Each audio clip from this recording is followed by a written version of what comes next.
Hello everyone, welcome back to Physics HQ. This is Professor Sandeep, your tutor for the class 12th lecture series. Today we are starting with the PYQ and MIQ series for class 12th, and today we'll be covering chapter 1 rotational dynamics. If you like this series, then let us know in the comment box and also mention the name of the chapters you want us to cover first. So let us start. The radius of gyration of a body about an axis at a distance 0.4 meter from its center of mass is 0.5 meter. Find the radius of gyration about an axis passing through its center of mass. पहला question अच्छे से समझ लेते हैं कि कोई तो एक बॉडी है and let us say this is the point जहाँ पे उसका center of mass lie करता है. Now we will draw two axes from here, one which is passing through this center of mass. तो अगर यहाँ से जो moment of inertia निकलेगा उसको हम लोग I C से denote करेंगे. And let us draw another parallel axis over here, and moment of inertia through this axis is I naught. What they are saying कि ये वाला जो axis है, this is at a distance of 0.4 meter, and for this axis the radius of gyration they have given to be equal to 0.5. I hope everyone knows what is radius of gyration. Moment of inertia का एक simple सा formula है mass of the object into radius of gyration का square. Now what we are supposed to find is radius of gyration about a parallel axis passing through the center of mass. तो हमारे पास I naught वाले axis के लिए radius of gyration दिया हुआ, हमें ये axis passing through this centre of मास उसके लिए रेडियस ऑफ गायरेशन फाइंड करना. तो यहाँ पे पैरेलल एक्सिस थ्योरम यूज करेंगे. First of all parallel axis theorem says that कि कोई भी दूसरा axis which is parallel to this axis passing through the centre of mass, अगर उसके अलोंग आपको मोमेंट ऑफ इनर्शिया चाहिए, then this is equal to moment of inertia along the axis parallel and passing through the center of mass plus mass of the object and distance between these two axis का स्क्वायर. हमने parallel axis theorem एक अलग से video में cover किया हुआ. If you want you can go through it as well by clicking on the top right i icon. So basically यहाँ पे d की वैल्यू है 0.4 metre which is the distance between these two axis. Now we will use this formula I is equal to M के square. तो यहाँ पे आ जाएगा m into K naught square. This is equal to m into kc square plus m into D square. हर जगह से हम लोग m मास कैंसिल कर सकते हैं. We need to find this radius of gyration about the axis passing through the centre of mass. तो kc square will be equal to k naught square minus d square. अभी k naught इन लोग ने दिया हुआ है 0.5, उसका square ले लेते हैं, minus distance is given as 0.4, उसका स्क्वायर ले लेते हैं. So this is 0.25 minus 0.16 which is 0.09. Root ले लेंगे तो हमें मिल जाएगा radius of gyration which is 0.3 metre. I hope आप लोग को समझ में आया sum. Let us check out the next sum. A wheel of moment of inertia 1 kg meter square is rotating at a speed of 30 radian per second. Due to friction on the axis, it comes to rest in 10 minutes. Calculate the average torque of the friction. ये भी board का ही question है. तो यहाँ पे average torque के लिए formula आ जाएगा I into average alpha. Alpha is angular acceleration, पहले उसे फाइंड कर लेते. I का वैल्यू तो लोग ने दिया हुआ है 1. Alpha average is nothing but final angular velocity minus initial angular velocity divided by time. Final angular velocity is 0 है, initial angular velocity is 30, divided by time taken is 10 minutes. तो 10 minutes को हम लोग seconds में convert करने के लिए into 60 कर देंगे. So this is minus 30 upon 600. This is minus 1 by 20 या 0.05 radian per second square. This negative sign tells you कि angular velocity का value is decreasing with time. So let us put this value. तो यहाँ पे alpha का magnitude हम लोग ले लेंगे 0.05. तो हमें average torque मिल जाएगा 0.05 न्यूटन मीटर. नेक्स्ट हम देख लेते हैं. A solid sphere of diameter 50 centimeter and mass 25 kg rotates about an axis through its center. Calculate its moment of inertia. तो यहाँ पे सबसे पहला मोमेंट ऑफ इनर्शिया फाइंड कर लेते हैं. Moment of inertia for a solid sphere will be given by 2/5 m into r का square. So this is 2/5. Mass दिया हुआ है 25, रेडियस यहाँ पे क्या हो जाएगा 25 because diameter is 50, so 25 centimetre है तो उसको हम लोग 0.25 मीटर लिख सकते हैं और उसका स्क्वायर लेना है। सो ये हो जाएगा 5 5 25, सो दिस इज 10 इंटू 0.25 को हम लोग लिख सकते हैं 1/4, तो 1/4 का स्क्वायर हो जाएगा 1/16, 2 से डिवाइड करेंगे तो ये हो जाएगा 5/8 and after solving we will get the moment of inertia as 0.625 kg meter square. Next they have said कि angular velocity changes from 2 radian से लेके 1 radian in 5 second.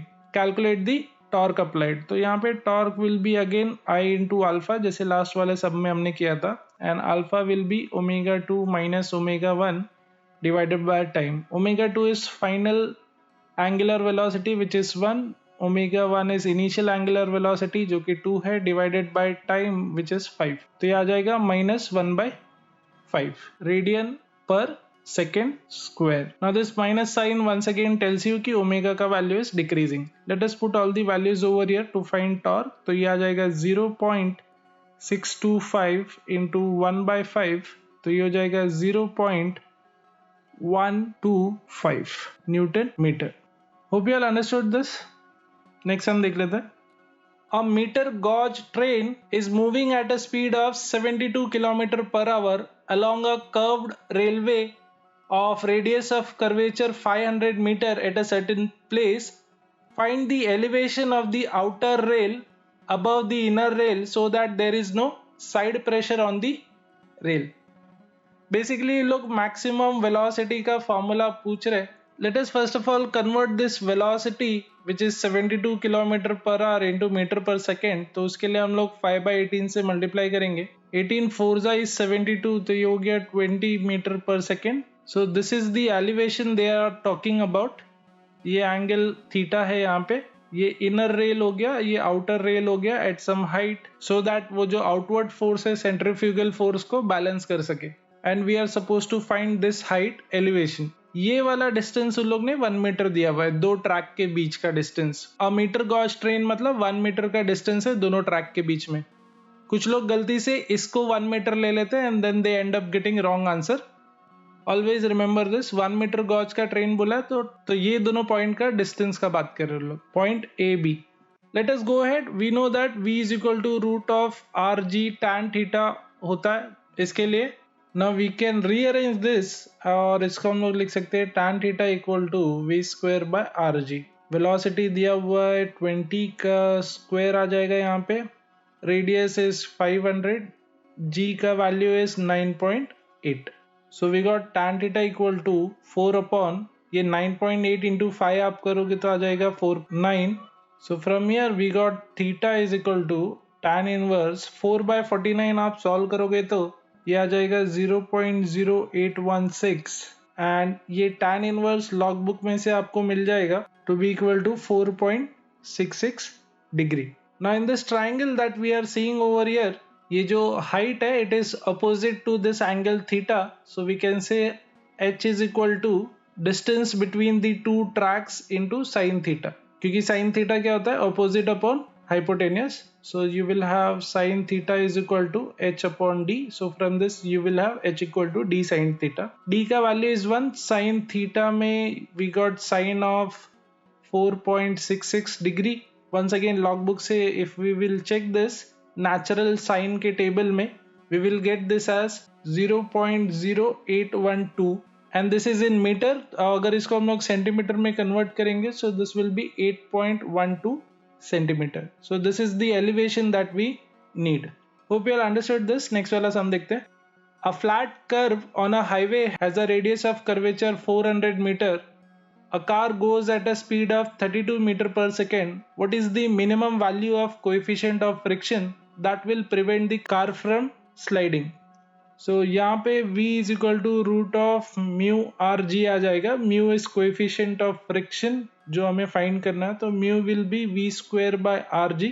वेलोसिटी लोग ने दिया है 32, तो 32 इंटू 32 हो जाएगा उसका square divided by radius is 400 and g का वैल्यू इज 9.8.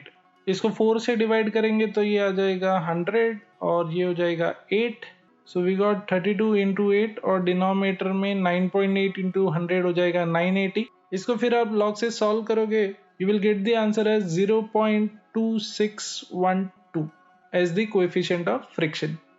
नेक्स्ट हम देख लेते हैं. A uniform solid sphere has radius 0.2 metre and density 8 into 10⁻³ kg per meter cube. Find the moment of inertia about the tangent to its surface. Now let us say this is the solid sphere we are talking about. अगर एक axis में बनाता हूँ जो centre of मास से होके गुजरता है, then moment of inertia because of this axis is given by 2/5 m/r². But हमें मोमेंट ऑफ इनर्शिया चाहिए वो एक्सिस से जो इसको टैंजेंट है. ठीक है, सो दिस एक्सिस के अलोंग हमें मोमेंट ऑफ इनर्शिया चाहिए. ये दोनों एक्सिस के बीच में जो डिस्टेंस है that will be equal to the radius of the sphere. Now we will be using parallel axis theorem over here. So I0 will be equal to IC plus m into दोनों axis के बीच का distance is r, उसका square. This is equal to 2/5 mr² plus mr² which will be 7/5 mr². Let us put the value. तो ये आ जाएगा 7/5. अभी क्वेश्चन में हमें डेंसिटी दिया हुआ है, मास तो है नहीं हमारे पास, तो we know that density is equal to mass upon volume. तो मास की जगह पे we can write density into volume. So यहाँ पे डेंसिटी इनटू वॉल्यूम और ये आ जाएगा रेडियस का square. So this is 7/5. Density of the sphere is given as 8 into 10⁻³. Now volume of this sphere is given by 4/3 pi r cube. तो ये आ जाएगा 4/3 pi into रेडियस का cube. Radius they have given as 0.2, उसका cube into यहाँ पे ये radius का स्क्वायर, तो ये आ जाएगा 0.2⁻². सो ये टोटल हो जाएगा 0.2⁻5. सो this is 7 8s are 56 into 4 pi divided by 5 3s are 15 into ये 0.2 की जगह पे we can write 2⁻5 और इसको कंपेंसेट करने के लिए we can have 10⁻⁻1�5 into ये 10⁻³ तो था ही. Now when you'll simplify this by multiplication, तो ये आपको आ जाएगा न्यूमरेटर में 7168 divided by 15 into 10⁻⁻², which will give you the answer as 477.8 into 10⁻², which is 4.778 kg meter square. Hope you all understood this. Thank you for your time. If you are finding this lecture series useful, then show us your appreciation by clicking on the like button and don't forget to share it with your friends and classmates. Stay connected by subscribing to Physics HQ for upcoming classes and join our Telegram group for all latest development and real-time updates from Physics HQ. See you all in the next class. This is Professor Sandeep from Physics HQ signing off.